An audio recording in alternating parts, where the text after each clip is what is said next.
मोहिनी एकादशी पौराणिक कथा। एकेकाळी भद्रावती नावाचे एक शहर होते. तिथे धनपाल नावाचा एक वैश्य म्हणजेच व्यापारी राहत होता. तो धार्मिक स्वभावाचा आणि भगवान विष्णूचा भक्त होता. त्याला 5 मुलगे होते. त्यापैकी मोठा मुलगा खूप दुष्ट स्वभावाचा होता. तो वेश्यांकडे जायचा आणि जुगार खेळायचा. तो त्याच्या वडिलांचे पैसे फक्त वाईट गोष्टींवर वाया घालवायचा.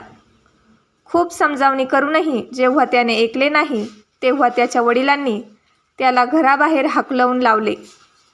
उदरनिर्वाहासाठी त्याने चोरी करायला सुरुवात केली. एकदा सैनिकांनी त्याला चोरी करताना पकडले आणि राजासमोर हजर केले. राजाने त्याला तुरुंगात टाकले. नंतर राजाने त्याला त्याचे घर सोडण्यास सांगितले. सैनिकांनी त्याला शहराबाहेर सोडले.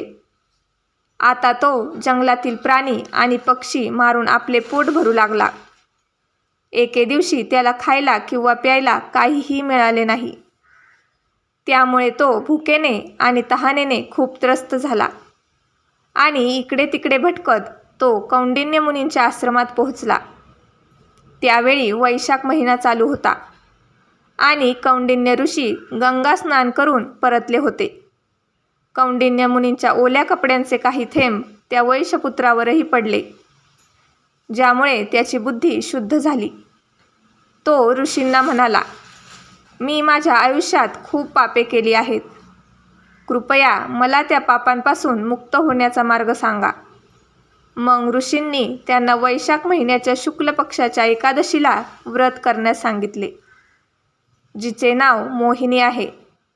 ऋषींच्या सल्ल्यानुसार वैश्यपुत्राने मोहिनी एकादशीचे व्रत केले, ज्यामुळे त्याचे सर्व पाप नष्ट झाले. मृत्यूनंतर त्याला विष्णू लोकाची प्राप्ती झाली. या व्रताची कथा ऐकल्याने 1000 गायी दान केल्यासारखेच फायदे मिळतात. अशाच नवनवीन कथा ऐकण्यासाठी मराठी नॉलेज यूट्यूब चॅनलला लाईक करा, शेअर करा आणि चॅनेलवर नवीन असाल तर चॅनेलला सबस्क्राईब करा.